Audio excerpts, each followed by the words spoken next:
I think for me, I experience music as a powerful antidote to suffering and to ugliness. And I feel a strong desire to help create beauty.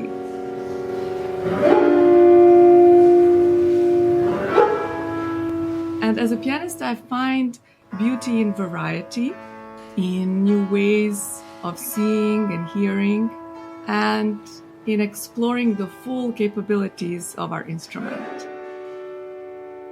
Playing new music for me is like being a part of a living process.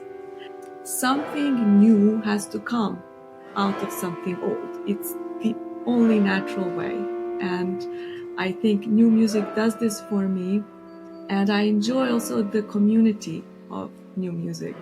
It becomes less about us, I think, as performers, and more about what we are presenting. Welcome to another episode of the Piano Pod, everyone.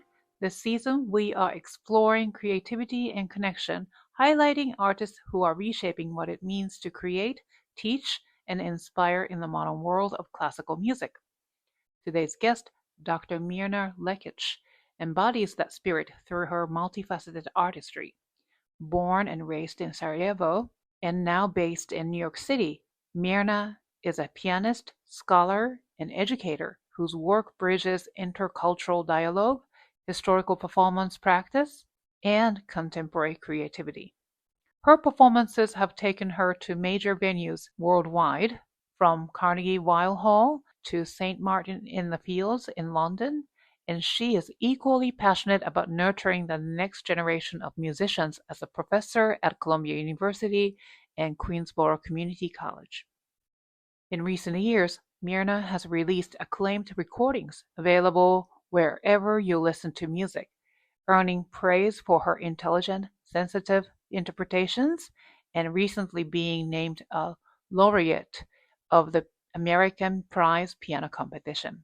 She also took part in 11,000 Strings at the Park Avenue Armory, a monumental sound installation that gathered musicians in a celebration of resonance, collaboration, and the collective voice of strings and piano. It's a project that truly reflects her commitment to the artistic intersections of sound, culture, and community. Before we dive in, thank you to our listeners for tuning in and supporting the Piano Pod. Your engagement, whether through sharing episodes, leaving a review, or simply listening, helps sustain this growing community of artists and thinkers who are redefining what it means to make music today. Here is Season 6, Episode 7 of the Piano Pod with pianist, scholar, and educator Mirna Lekić. Please enjoy the show.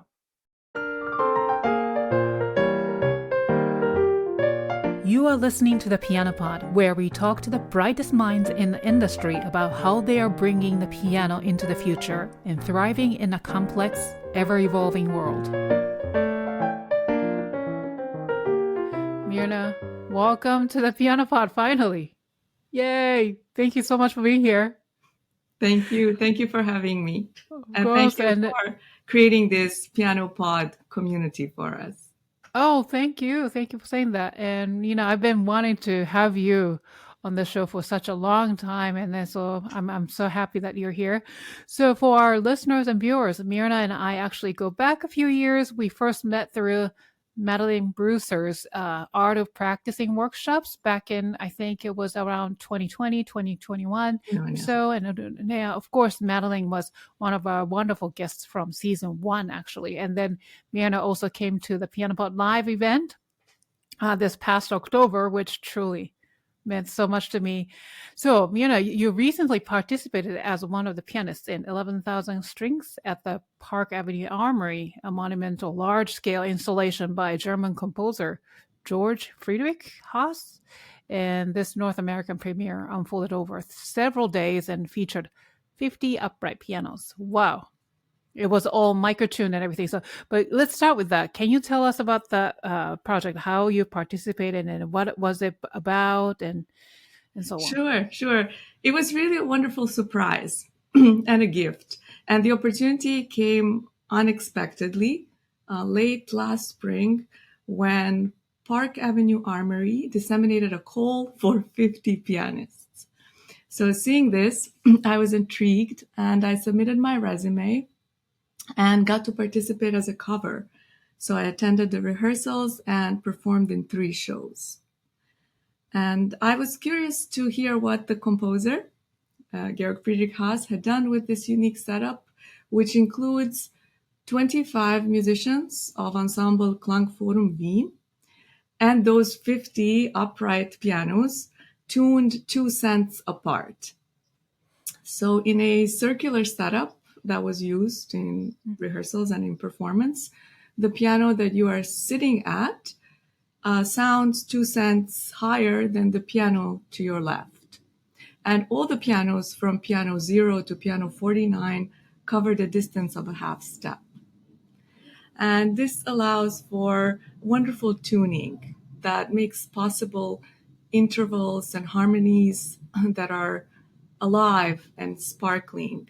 And one really feels alive and one with the sound. It reminded me that live performance cannot be replaced. For me, personally, the piece itself felt like traveling through a forest of sound. At times, the pianos alone sound like a brass choir or like an organ. At other times, there are these fragile, glassy arpeggios that have a soothing effect. And other sections were more violent. So they would stir up so much sound, you would feel that it could sweep you off the ground. And it was interesting that all of this was created using acoustic instruments only, right? There was no synthesized sound. So both the creativity of the composition and the great work that the Armory did in advertising, we played sold out shows of new microtonal music. That really made me made me feel hopeful about what we do. Right. And I think given the times that we live in, it was really much needed and greatly appreciated. Wow, what an experience. I wanted to go, but the ticket went up so high that I couldn't in the end afford it. Yeah, but I saw the advertisement on social media a lot. And, not only you, but also my colleagues, several of them participated. So I was like, wow, this would be I'm sure once in a lifetime opportunity, That's wonderful. It was one of those rare moments when so many pianists get together. Right. Yeah. That's right. We don't do ensemble so much. No.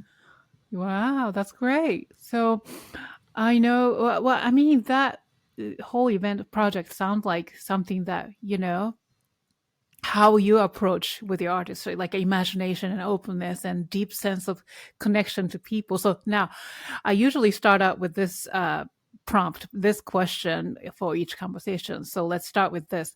What would you say is the core of your mission and your driving passion behind your work? Yes, I thought about that. And I remember thinking about this, before I decided to follow a degree in music. But I think for me, I experience music as a powerful antidote to suffering and to ugliness. And I feel a strong desire to help create beauty, or at least not stand in its way, and to allow or help the conditions that allow beauty to emerge and to exist. So I strive for this in life and in work in general. And as a pianist, I find beauty in variety, in new ways of seeing and hearing, and in exploring the full capabilities of our instrument. So this has led me to seek out repertoire with a variety of compositional and performance techniques, and also to consider music at the intersection of different traditions. In the process, I feel that I deepen my relationship to the instrument, to myself, and also to our shared musical language. Thank you for saying that. Now, I was going to talk about your background first, but because you mentioned about the sound and also, you mentioned something about variety. So let's start with your album, which Mirage, which is 2000, came out in 2023, a captivating exploring of sonic illusions and transformations. And, the album celebrates the piano's extraordinary ability, like you said, to imitate, echo, and morph into other instruments. Yeah, I can't believe it was a piano album. Some of the pieces you hear, they don't sound like a traditional piano music. So featuring works by familiar composers such as, Debussy, Prokofiev, Godowsky also. And then, though, you chose some of their lesser known pieces, as well as 20th, 21st century composers like Alan Hovhaness. Is that how you pronounce? And then also, how do you pronounce this Azerbaijani composer? Frangiz Alizadeh. Oh, wonderful piece. Music for piano. Wow. It's incredible. So can you maybe take our listeners on a fascinating journey where the piano becomes both traveler and polyglot? So Yes, that was the idea, right? It mirrors some of my life experiences, right?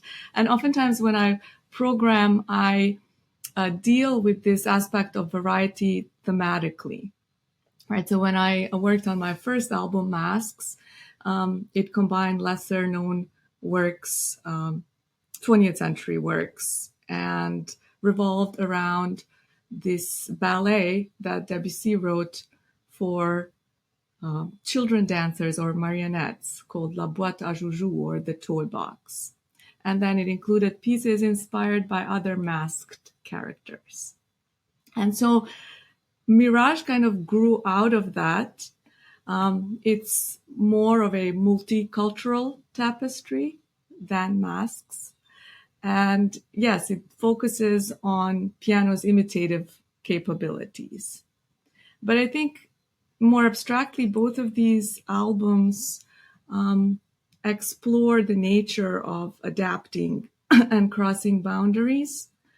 And so you have these masks, languages, behaviors we acquire as we navigate different environments. So I was curious to see how our instrument could do that. And I'm not sure how it all began, but it started during the pandemic. I was thinking about what to do next. And I had played some of this music before.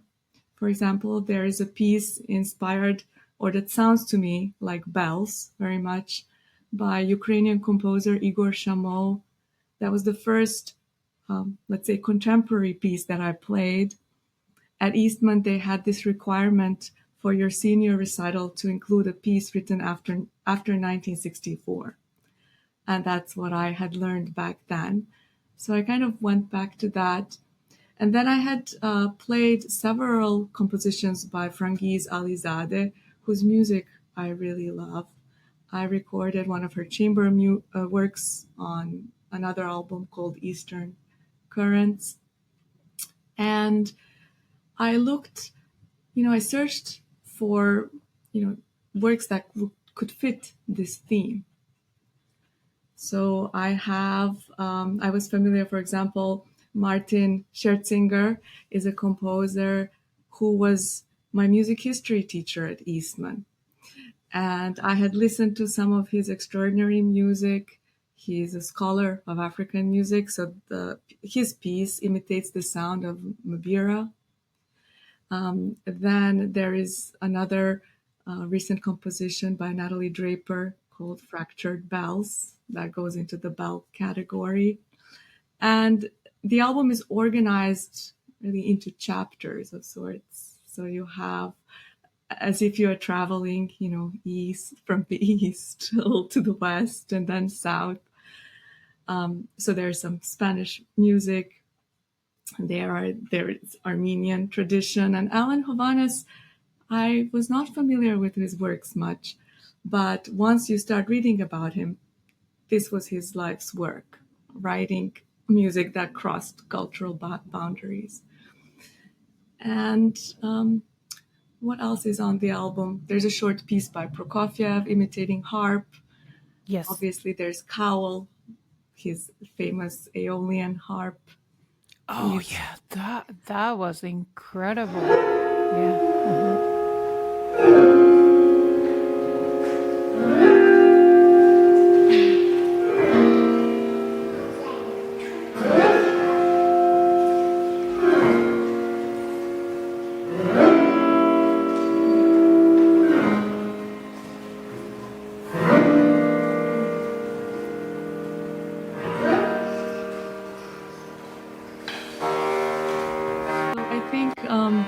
This was a very exciting, very interesting project for me. And even though it might seem random, all the pieces were really chosen as if it's a travelogue. Maybe at a time when I thought of it in pandemic, we couldn't do much traveling. So it was a way to experience that. Oh, so you wanted to include compositions and composers from different regions, I guess. Yeah. Oh, wonderful. Yeah, I totally enjoy the music for piano, the first one. You were playing by yourself, right? I was playing, yeah, that's a solo piano piece, and it requires minimal preparation. She asks that you place a glass bead necklace onto the lower strings of the piano. And the musical language blends traditional Azerbaijani mugam music and Western classical tradition in which the composer was trained. So the scales are drawn or constructed like that. And the necklace helps imitate the sound of Azerbaijani tar, a string instrument. So you get these overtones, and that's where the effect comes from. It's not out of tune piano. No, but at the beginning I thought maybe she's doing a duet with someone, some this traditional instrument or something like that. It sounded like it, Everything is played on keys, and it's that simple glass. I went through several necklaces trying to find the sound that gave it that shimmering effect. So, the size of the bead mattered, but that is the only preparation that you have. I had worked with my husband, who does some visual arts as well, on presenting it with live video. And we would present some pieces more as a narrative and others with just a series of images. And I think that also helped kind of unite the whole.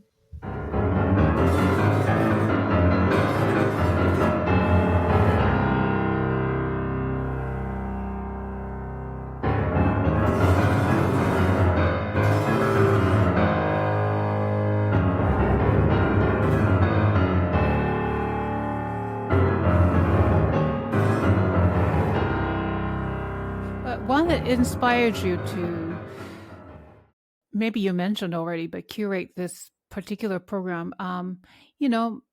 because I hear folk music, gamelan to, folk motives to, different musical languages and not really non-Western traditions. Were you always interested in that sort of folk music that is, scales are not in the traditional classical, I guess, palette or sound?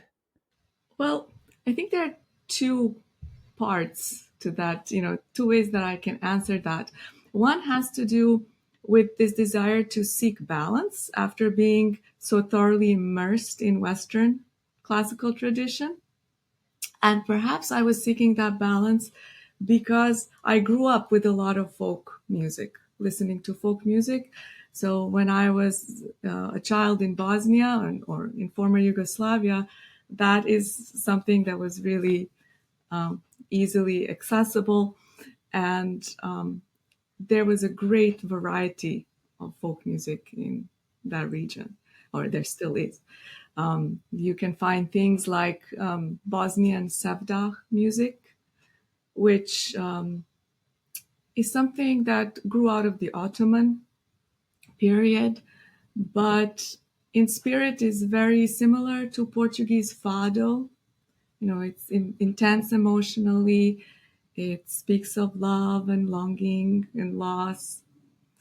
And then you have multi-part a cappella singing from Dalmatia, which is the Croatian coast, which has these Italianate harmonies, and functions somewhat in like a call and response fashion.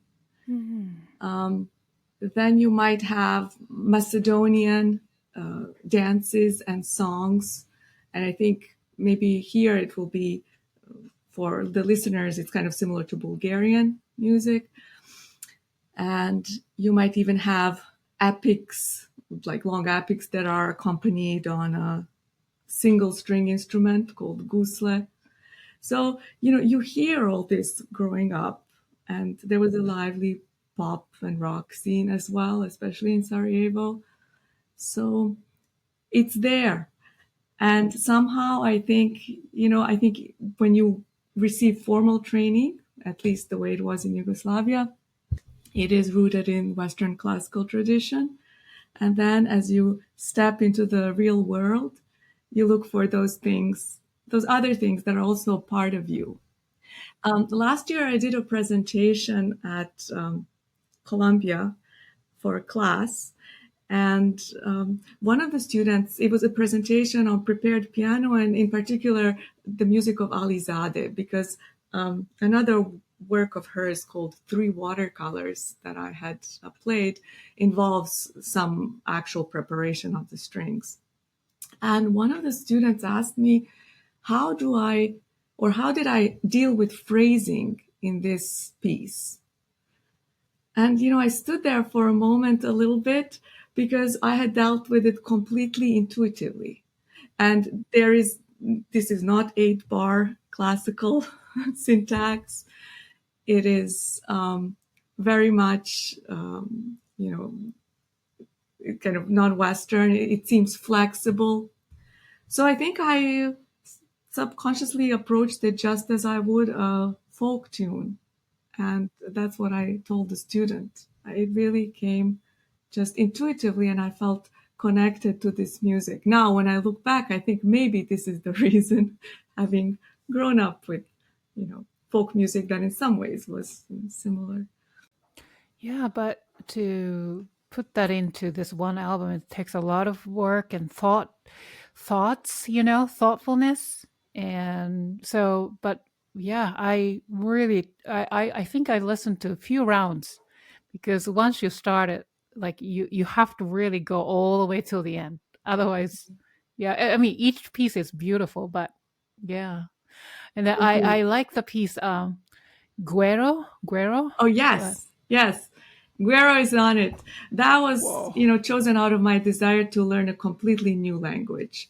So that piece involves, sliding and across the keys, kind of swiping in different fashions. The score, I wish I had it nearby here, but the score looks nothing like traditional notation. I bet. It's a series of gestures that are explained. So the challenge is finding direction, and how do you build a crescendo in these gestures that you're not familiar with? How do you, construct the story? So that was a wonderful challenge. And it takes patience at first with new music in general, I think, but especially when it's an entirely new language.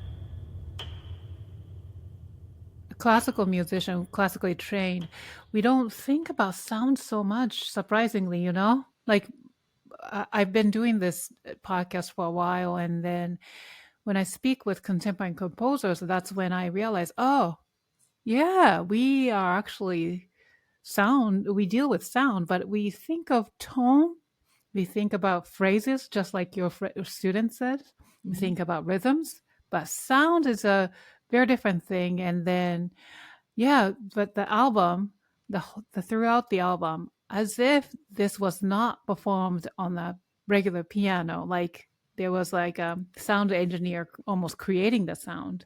You know, I felt that way. Amazing. Yeah, that was the challenge, was to select pieces where no electronics or technology was needed. Mm-hmm. Right, that's kind of the challenge I posed to myself. Partly Wow. because I'm not so good with these, but with new Yeah. technology. But this is Huh. because this fascinates me. How do you do something with just given this instrument? Right. Yeah. And I And think the then, Alizadeh piece was the only one that had the necklace, right? That was the only preparation.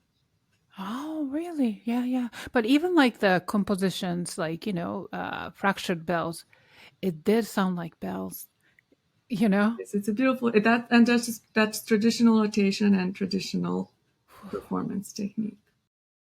For my audience, please, the name of the album is called Mirage, and you can listen to this album on wherever you listen to the music, Spotify, iTunes, and all that, right? Yeah, great. Now, is there anything else you want to add to this album, about this album? I think the listener will decide how effective these imitations are, and what works, and maybe think about why or why not. That you talk about promoting and preserving cultural diversity through music, and it was really there. The word culture itself carried so many layers, like language, faith, food, upbringing, climate, geopolitical nonsense sometimes, or many times, and to even daily rituals. So here in this, we are both live in the new city of 8.5 million people. We are surrounded by countless versions of cultures. However, I find that not everyone is truly cultural. You know what I mean? Like, where we might live side by side with people from every background, but often culture is defined by zip code, lifestyle, or social circles. You know what I mean? Yeah. So when you think about culture and being cultural, what does that mean to you? How do you connect to your own heritage? We're going to talk about your heritage, but yeah, while staying open to the diversity that surrounds you, how does the philosophy inform the way you make or teach music? Well, yeah, you speak about people kind of being separate, right? And I think for us as artists, we aim to cross boundaries, right? I think that's just part of being an artist. And so when we think of cultural diversity, like you said, it can look like a place like New York City. It can also look like a single institution or a single teacher who chooses to educate through the lens of diversity. And I think that particular one, the last one, is especially important because it affects young people and it takes place in a school setting, which is one of those few places where we mix, right? Where we can cross the fences that keep us apart, whether these are educational, cultural, economic. And I think when you think about a single institution or an organization, doing work, cultural diversity also exists within Western classical music, right? But it needs to be more fully acknowledged. So when I work with Nana Ogwo, and we put together programs for the new music series run by the Leshetitsky Association here in the city, we keep in mind this diversity, but we do not advertise the concerts as diverse per se, because we consider this the norm, right? And one other way that I think of diversity is through our curricula, for example. This past June, I attended a conference at NYU that was dedicated to the pedagogy of music theory, including global traditions, popular music, underrepresented composers. And at one point, we examined 7 college theory textbooks. 99% of the material covered Western classical music, and very specifically from the second half of the 18th through the 19th century. And there was a heavy emphasis on harmony, right? So I think this can be a little problematic, as wonderful as it is to delve deeply into something, because it can leave us isolated once we leave conservatories. And then we, my colleagues and I, we need to self-educate and keep a broader musical worldview in mind. But for me, cultural diversity is always driven by this motivation to discover something new and interesting. But tell me a little bit about you use the word isolated, feeling isolated. Did you feel that after you graduated and feels like, oh, I'm just curious about that. Yes, I think, well, yes, I did, because of the environment in which I taught, right? So you imagine that you would be perhaps just teaching piano lessons in a school, much like the one that, many of us would have attended. But my first job was at Queensborough Community College. And I've been there for, I think, like 15 years now. So I started working part-time as an adjunct. And then in 2016, I got a full-time position there. And so this is a community college setting. It has been a wonderfully supportive community, which is why I've stayed for so long. And also, it's very much representative of Queens. I think there are over 100 languages spoken there. Yeah, in the borough of Queens, right? Yeah, that's right. Yeah. And then, in addition to this variety, there was the variety of what I was assigned to teach. So the experience, our primary experience, is with one-on-one lessons, but there I teach class piano, introduction to music. These are courses for non-majors, and a class called musicianship, which is, let's say, music theory fundamentals with some basic piano and ear training. So I think in a setting like that, you are forced to adapt because you need to reach your audience. And in this case, the audience, could be students who have had lots of experience and students who are entirely new to music. And you need to reach them through some common language or through something that they have never seen and they are oddly fascinated by. So I think this kind of adapting has been a trademark of my teaching, because every year I had revised what I taught there, depending on what I saw and how the students responded. Mm-hmm. Wow. Your students are lucky to have you. Yeah. Thank you. I want to take classes from you. Now, so then let's talk about your personal story as much as you can. I want to hear your story of resilience and reinvention, crossing borders, not only geographically, but musically. You've shared that your multicultural background and experience as a war refugee from Bosnia and Herzegovina deeply inform your commitment to cultural diversity through music. You were born and raised in Sarajevo, right? Yes. During the incredible turbulent time in the 1990s. So, am I correct? Yes, absolutely. Yeah, could you take us back to that period? I mean, not to dwell on the hardship or anything, but to help us understand what it was like to live through that time. Because I was on the other end, right? I was watching the news every day about that. So, and then you pack up everything and to begin again in a different country, and then how those experiences shaped your outlook as an artist and human being. Yeah, well, my first piano lessons took place in the primary music school in Sarajevo. And I think that was when I was 8 or so, because one could attend a regular school and a music school where you would go twice a week for piano and solfege. And like all education in former Yugoslavia, this was free education.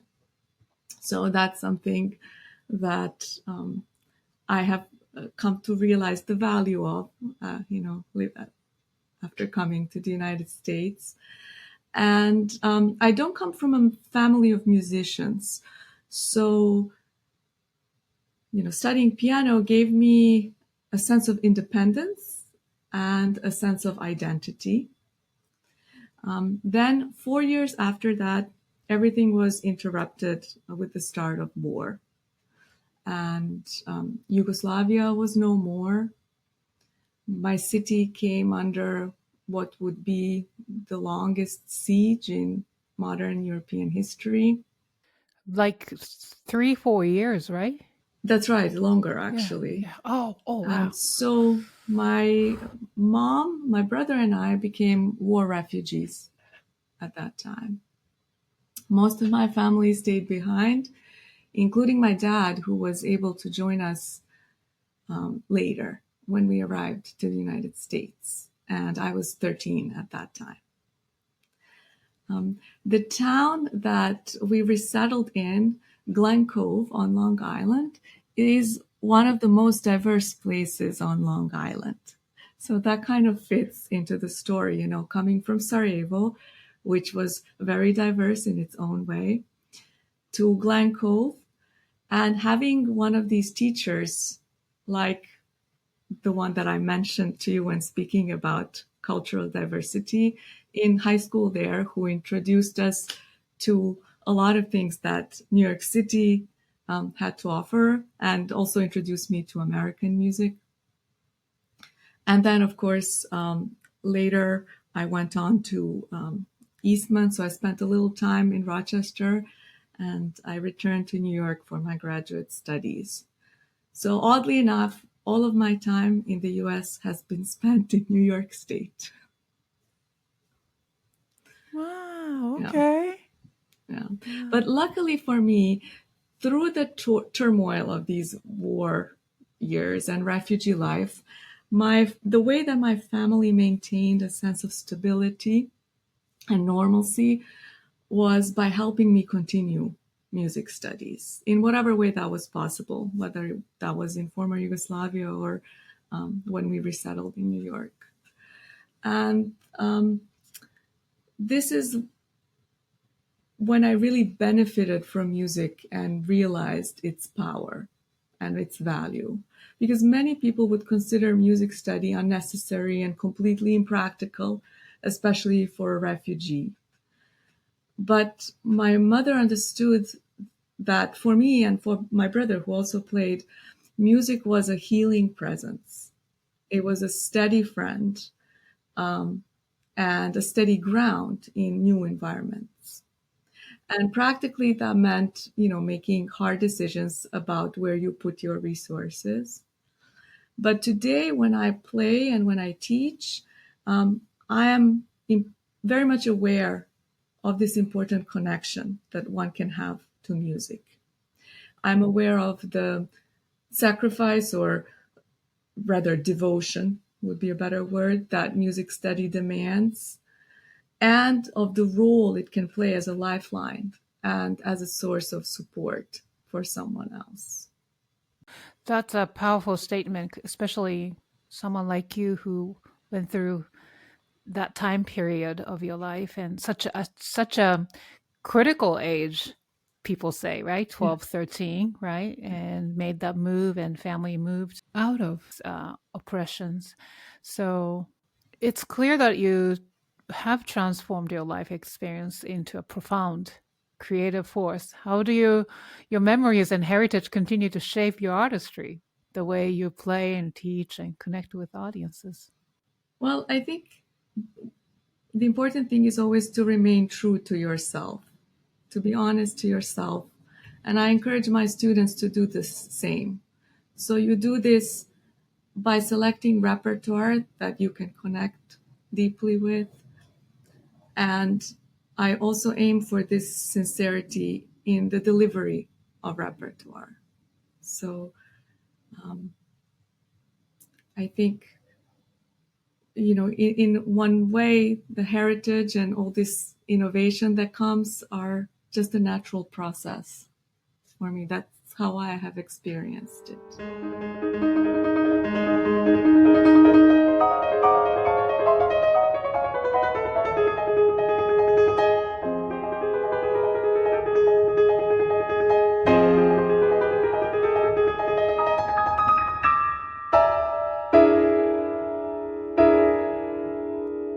Every artist encountered some kind of struggle at different points in their growth. Were there moments in your early training, whether physical, artistic, or philosophical, that you only later understood as struggles that shaped the direction you eventually took? I'm not sure that it was a struggle. For me, those, in that sense, for me, it always seemed like a series of things that needed to get done. And if this is what was presented to me, that's what I learned. So it only came later with reflection that I decided to seek out some new things. And it's only really now that I'm also learning, like you say, are there different scales? Are there different things? There was a book I discovered called Other Classical Music. Or music. Oh, I want to read it. I want to. Other classical musics. Yes, I have to look for it. So, this exploration continues. But, some of the struggle, for example, can come from the fact I have a relatively small hand. And, if you are studying with people who come from tradition of Rachmaninoff and Liszt, in some way, yeah, that is a struggle. I mean, you keep doing what is assigned. I will never forget the moment I was at Cornell at one of Malcolm Bilson's programs there in the summer. And I touched a forte piano, and all of a sudden it fit my hand perfectly.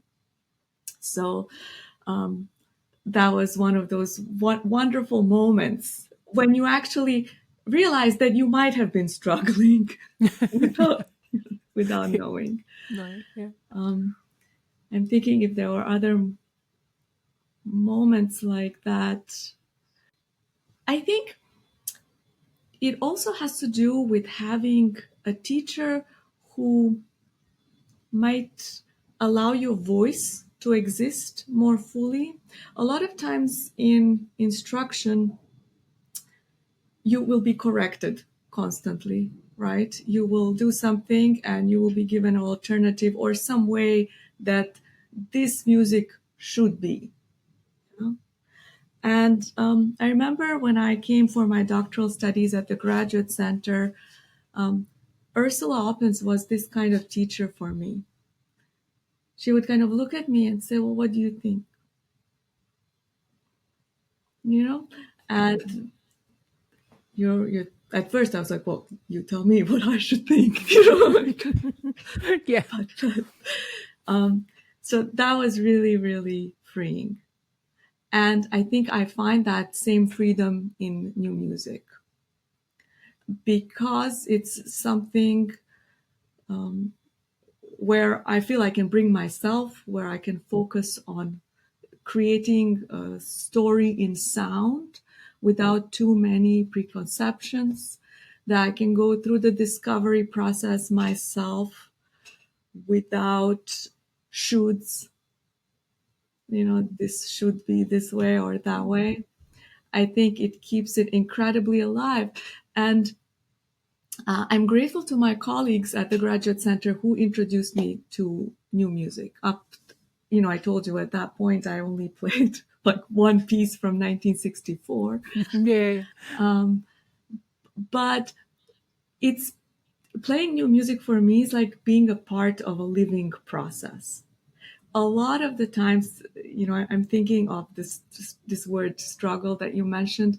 We are doing a kind of archaeological process. We are excavating, we are preserving, and while that's worthwhile and needed, something new has to come out of something old. It's the only natural way. And I think new music does this for me. And I enjoy also the community of new music, the open-mindedness, the interest in creating, connecting. And in a way, it's like a healthy relationship, don't you think? Like, it's not much of a competition, like, because you're not really aiming to play this one famous piece performed by thousands of people. You know what I mean? That's right. And you're Yeah. not placed in that line. A lot of audiences in our kind of insular world will go to a concert and evaluate for the sake of ranking somebody in this long line of people who had played a particular piece.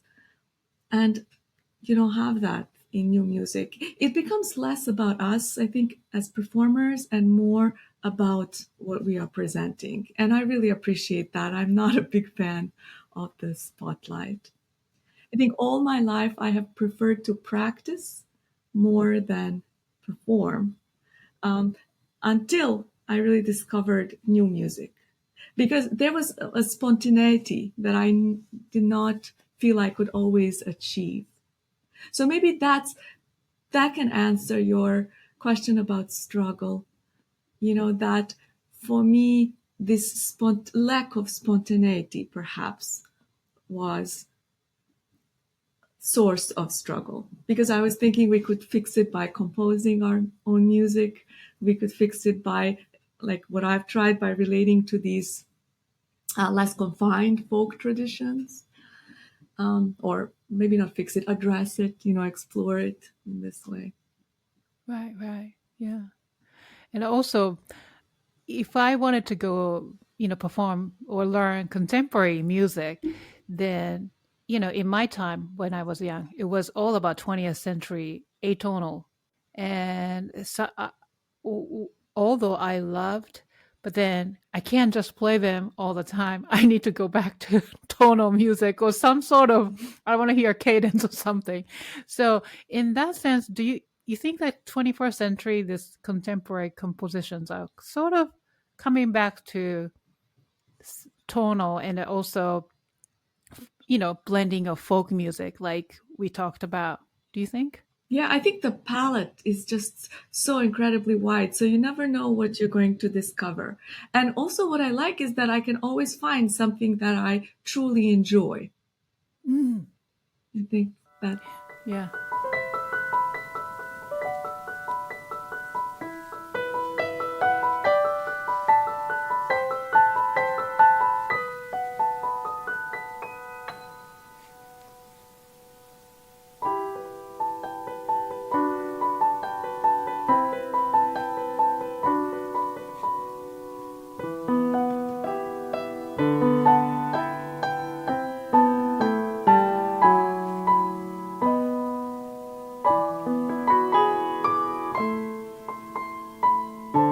Next day, Taro asked Kaguya, "What troubles you, my dear daughter? It is said that one should never look at the moon for too long. I've seen you several times these past days kneeling, looking at the moon." So you hinted about storytelling, so I want to get there, because you explore the storytelling through visual mediums, combining sound and imagery and motion to create immersive experiences. You've collaborated with shadow puppeteers and other visual artists. And I saw a little bit of a behind the scene kind of a YouTube clip that you posted on your website. Wow, incredible. Tell us more about that. Yes. So as I was finishing my doctoral studies, the final recital included this piece that I mentioned earlier, Debussy's La Boîte à Joujou, the toy box. And Debussy indicated that this is a ballet for children or marionettes. So I thought that wouldn't it be wonderful to present this using shadow puppetry? And a friend of mine, a wonderful artist by the name of Zahra Partovi, introduced me to Caroline Borderies, who is a French shadow puppeteer who has worked in New York for many years and lived in New York for many years and done many shows, especially at the Metropolitan Museum. So I got to meet Caroline, and our first collaboration was on this Debussy ballet. So we told the story, right, of the ballet, and there is a solo piano score accompanying it. Then after that, we did a few productions where we used shadow puppetry to really clarify the action. So it was more like a recital with shadow puppetry visuals. And then more recently, we have done a lot of work with the Charles B. Wang Center in Stony Brook. Caroline had been performing there for some time. And usually we're asked to create original stories that relate to their exhibitions. So, so far, I think we have done 6 original productions. And this has also been a wonderful way for me to discover new repertoire because we're primarily dealing with Asian art, cultural or artistic traditions. So discovering, some music by Chinese composers, Korean composers, Japanese composers even. I played some music by Komitas, depending on what the story is. And this has been the segment that you referred to, the behind the scenes. Yes, that's one of our favorite parts. And it really shows, it's a way to connect to the audience. So after the show, there will be a Q&A, and the audience, many of whom are children, are invited to go backstage and see how this ancient art form works. So this is the most contact I've actually had with an audience post an event. And I think it's really effective. There's something very intimate about this medium. We cannot perform it because of the size of the screen. We cannot perform it in a very large hall. There is usually a single instrument and narrator oftentimes. So it's been a joy for me to do this, and I think it draws upon a childhood dream of working at Disney studios and writing or selecting music for their animated shows. So I have so much freedom. They're wonderful to work with. I get to explore repertoire I never would. The stories are educational, they're fun, they're really moving. And I've been really blessed to have found this as a creative outlet. Wow. And then what sort of stories do you pick a modern story, or do you create a completely original, or was there a writer? So I remember we did a show that was based on some of Rumi's poetry. So we would take poems and then retell those stories. Then we had done a show called Xiang Niang Tricks the King. And this is based on a folk character from Laos. And really, these are stories about how this little, Xiang Miang gets to a better life by tricking everyone along the way. So this was one of the humorous ones. We have done there also some holiday presentations like Nutcracker with piano and shadow puppetry. We have done stories about traditional ways of making textiles.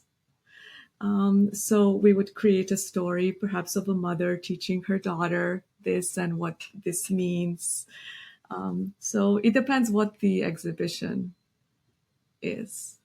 Before that, we had done a show that was all about water. And so it was a bunch of piano pieces inspired by water, and then the stories, that they told, or a lot of them, would just be suggested by the title, and we would elaborate on that. And then you get to pick pieces that you want to play according to the story. Yes, exactly, absolutely. It's just me, and I get to do all this as I like. So yes, I really enjoy it. And how do you pick these? You must spend so many hours of research, extensive research, to find the right pieces, contemporary pieces mainly, or do you use some? Yeah, at first I would draw from what I knew. I would be thinking about pieces and thinking, oh, what could fit in this scene, etc. So a lot of those were like a lot of impressionistic music. But in recent years, yes, it has been a lot of research. And I do one of my favorite activities, which is go down the YouTube rabbit hole and, search and try to be authentic, so it doesn't look like some sort of parody of, especially if it's a tradition I'm not familiar with. They have another show coming up this year. I was busy because the show was earlier on, and usually it's a December show, but they have it on November 9th.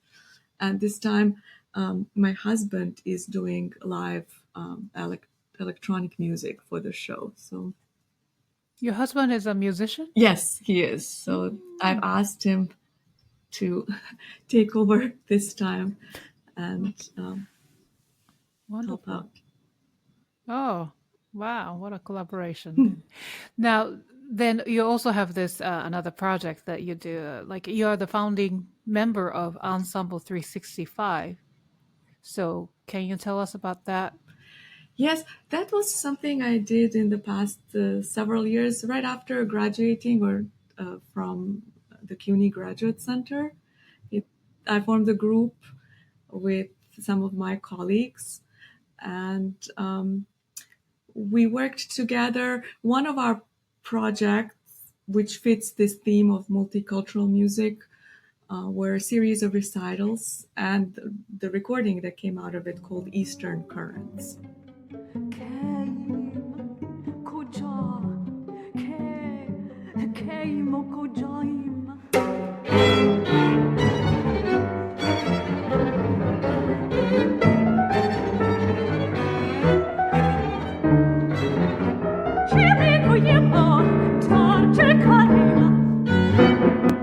So that was all dedicated to contemporary music from Asia. There were some trios, duets, some works featuring composers from the Graduate Center. And since then, most of us have kind of gone our individual ways, and life has gotten busy. But I continue. I'm looking forward to doing something again with my flute and piano duo. This is with another colleague from the Graduate Center, Roberta Michel, who actually introduced me to real new music and showed me how not to be frightened by it. So I hope that in this coming year, I'll be able to do something with her. Again, there's always a kind of multicultural slant to the programming, but that's in terms of collaborative work.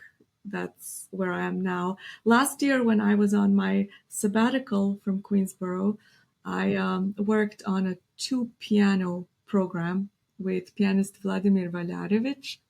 And this was a program dedicated to music that was influenced by the sound of bells and other metallophones. So it was titled Tintinabulations. And there was a more recent work by Nina C. Young that was inspired by the bells. that Danilov bells that hang at Harvard. There was Poulenc's Sonata, a work by Crumb, and at the first movement of his otherworldly resonances, and a transcription of Balinese gamelan by Colin McPhee.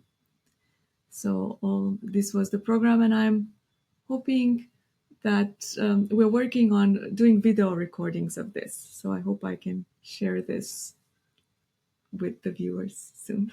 Oh, wonderful. As you mentioned that you're a professor at are you still a professor at Queensborough Community College? Yes, I am. And then recently, was it recent that you joined Columbia University as a faculty member? Yes. This is my 4th year at Columbia, yes. Oh, wow. That's a big position. So, and you have also taught pedagogy at Manus as well, right? And then you also contributed the groundbreaking volume, Humanistic Pedagogy Across the Disciplines, Approaches to Mass Atrocity Education in the Community College Context, which explores the use of music and arts to foster empathy and social awareness. Tell me more about this writing. Well, that came out of a series that we did several years ago in collaboration with the Kupferberg Holocaust Center, which is located on Queensborough Community College campus. And it was a program funded by the grant, the National Endowment for Humanities grant. The goal was to help our students become aware of history and current events, and to develop better listeners and active participants in today's society. So in terms of the musical activities that were tied to that program, there were a series of presentations, study units, assignments, and we wanted to help students translate the history of genocide, displacement, and exile, which was the theme of the whole project, into personal stories told through music. And this, I think the whole experience, based on the responses that we got and the artifacts that we collected, was that students got to, thanks to music, students got to experience and vividly live someone else's music story, right? And that music became a medium for healing and reflection. So in one of the projects, students collected personally meaningful repertoire, and they noted how music served as a mirror also that can hold all of us accountable, for things that happen. And it works very well within the community that is Queensborough. And the chapters that we wrote and that were assembled and edited and put into that volume came out of that particular program. In terms of adapting, like one common thing that guides all my teaching, because of the bumpy road that I myself have had, with interruptions, with, having other interests, and at times, career in music did not always seem like it would be likely. I tried to make to make the learning process for my students easier. So with fewer corrections, with fewer things to fix later on. And I really believe in self-directed education. So that's something that would be the common thread between all of these places where I teach. And, Amazing. The thing is, I teach different things there, as I mentioned earlier. There are courses, group courses at Queensborough, and at Columbia, these are 101 lessons. At Columbia, when I read student comments at the end of the semester, oftentimes they focus on the satisfaction of personal achievement and the fact that music was that kind of safe oasis for them amidst all their other things that are going on in their lives. Oh, how wonderful.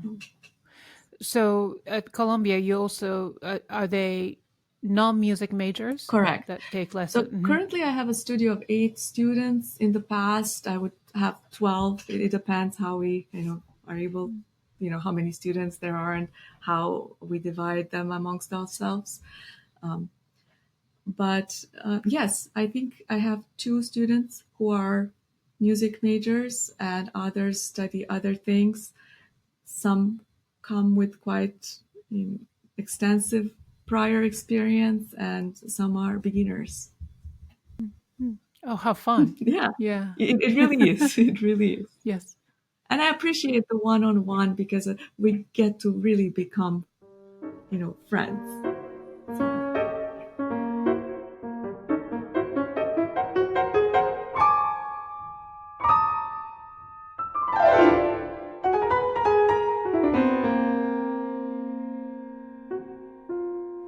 Let's get into some philosophical conversation here.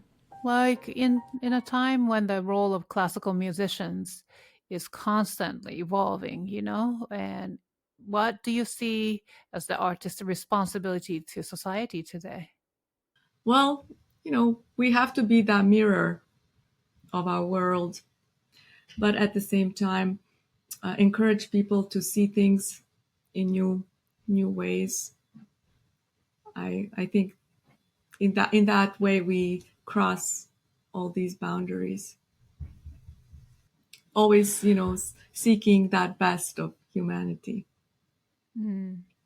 Then also, because you're teaching at college and there are some major music majors, piano majors, so how do you encourage those young pianists to find their authentic voices while, remaining rooted in the classical tradition? I mentioned earlier that I believe in self-directed education, right? It's really the only kind of education that we can have when you think about it. Yes, we can offer so much to our students, but unless they take it in their own direction and apply it to how in ways that matter to them, it needs to be continued this way. So I think our job as teachers is really just the beginning of that journey. So it needs to be a lifelong journey. And I think studying classical music really gives a great foundation. We learn to understand this language, its vocabulary, and with these tools, we can then understand something else if that's what we choose to do. And obviously, like as a tradition itself, it's full of beauty and wisdom and creativity. And I don't know, I think it sets a standard. It's not something that can be created quickly, right?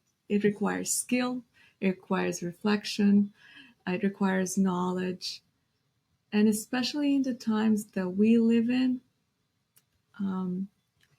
it is really good that it cannot be consumed in 30-second bites, right? So I think this is the strength that it gives us. What do you think the role of educator now? Like, because people have access to many things, like they can listen to music almost for free, right? Mm-hmm. That which wasn't the case before internet. And I had to go and discover the music at the store. And then even this one store can't have everything. But now it's a plethora of music of any genre. Right. So if even comes in a video format as well. So then some adult students would come to me and say, "Oh, I learned Chopin Scherzo number 2 by watching a video." I was like, "What?" And then he's like super beginner. So there are so many wrong finger numbers to the technique and everything, but you can hear the music, you can hear the scherzo, the beginning. I was like so impressed. Mhm. So in a way, people can learn from videos and so on. So what do you think the role of educator these days?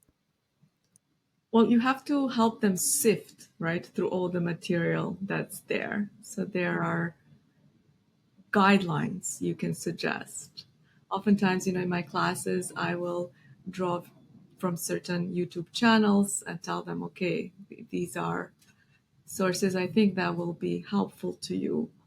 And if you mention this kind of learning, which we have all encountered, then you can show, like sometimes I would show, for example, Irina Goren's videos, where she would do a short technical demonstration, and you have students try this and then decide, which do you think you would rather do. So it becomes kind of their own decision, and you are helping them find a way through this jungle of everything, pretty much.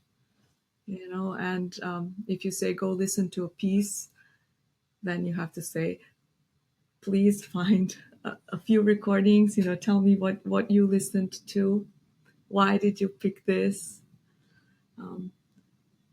I mean, that has been there also before. I think we might have had students who heard Glenn Gould and then decided, oh, I'm going to imitate Glenn Gould, right? That's something that I could imagine happening before.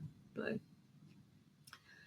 yes, so I think what we give to our students really is our own experience, in which we have shed all the things that did not serve us.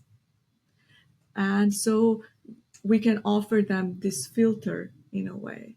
Like, listen, I've changed my technique many times. And like I mentioned, I try to save my students from this process, right? So I can share my own story and say, yes, please do not play this way.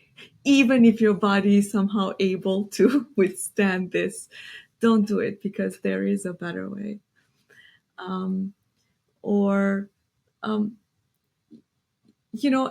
I think sometimes I think about this because they will make their own mistakes and it will push them in one direction or another. So personal experience like this is valuable. I think what we offer is our own, and kind of advise them this way, try to help them navigate the many things that are there, ask them questions, ask them to reflect. I always begin when I see my students, especially when I meet my new students, it's always like, what is your goal? What would you like? And then we kind of build from there. We're almost coming to an end of our conversation, but before we wrap up, I'd love to hear what you're currently working on and any upcoming performances or recordings or any projects maybe you can reveal to us today. I have these upcoming video recordings that I would like to make of that program, Tintinabulations. And so I'm working on that as my teaching schedule allows. And I am trying to put together a program of contemporary flute and piano music with my flutist friend, Roberta Michel. So that's kind of what I'm keeping in mind for the next few months. Wonderful. Now, when you think about your journey from Sarajevo to New York, from performer to educator, what do you hope your legacy will be? I know you're still very young, but both artistically and personally. I would like to be remembered as someone who helped create moments of beauty with my community. Maybe be remembered as kind of that annoying person who insisted on high standards. Maybe. Other than that, just being a good, parent, good daughter, good partner, good friend. It sounds like the pioneer pledge I gave when I was 7 in former Yugoslavia. I promise to be a good student and a faithful friend. Yes. You did, really? Wow.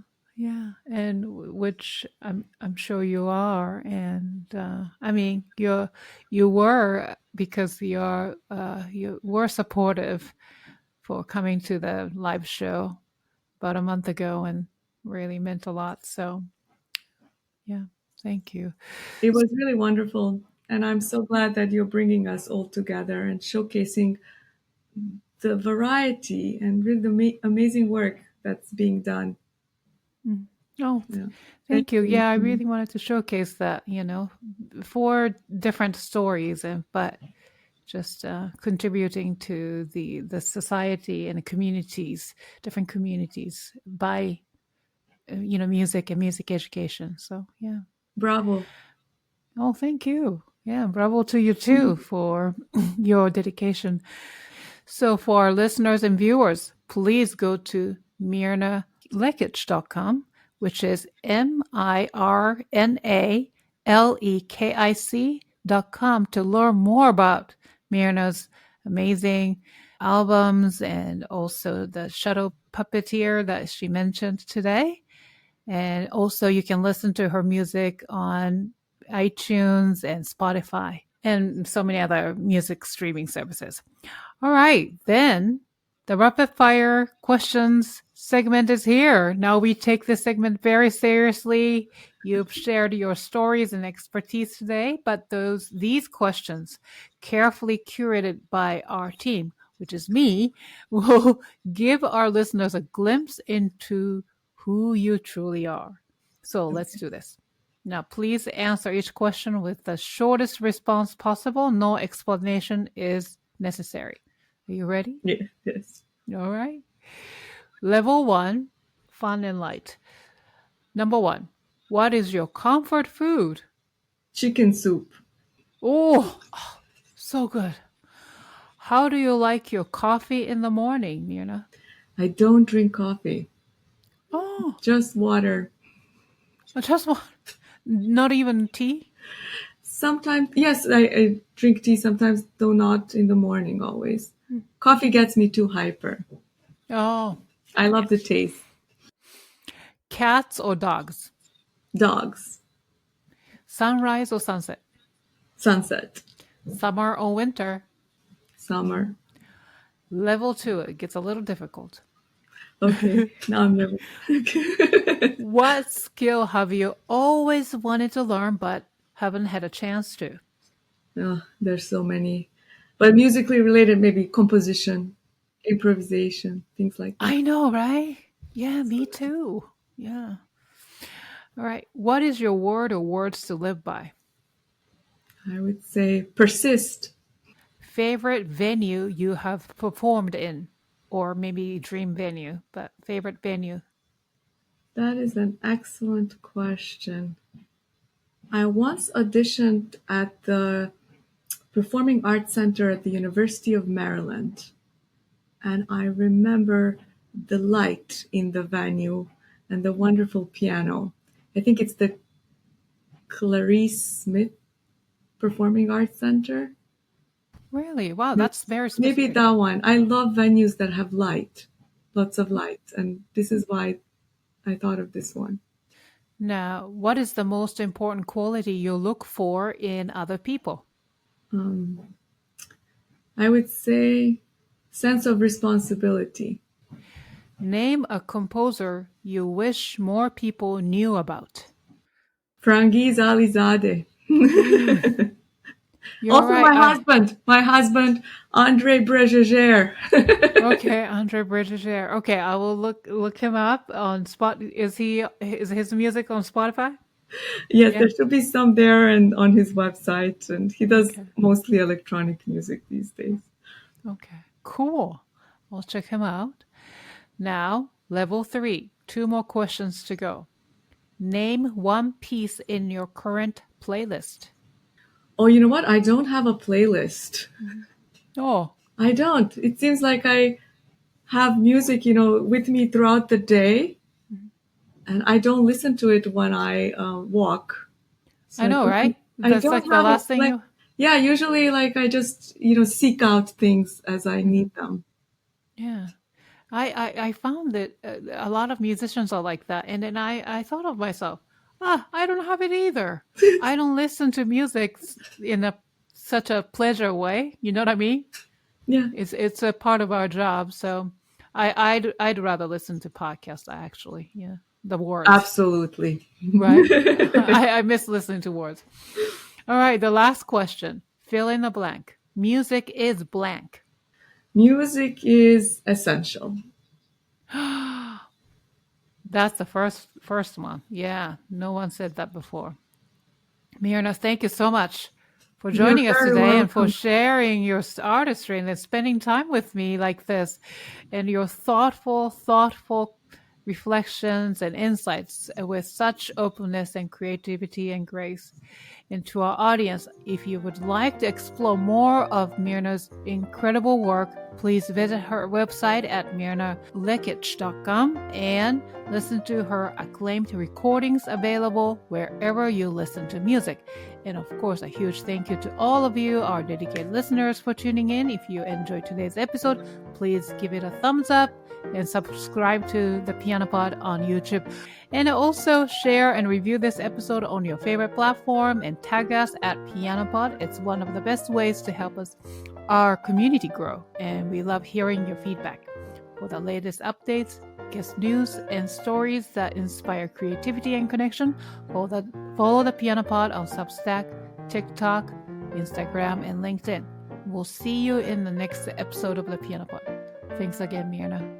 Thank you so much. It was wonderful. Thank you.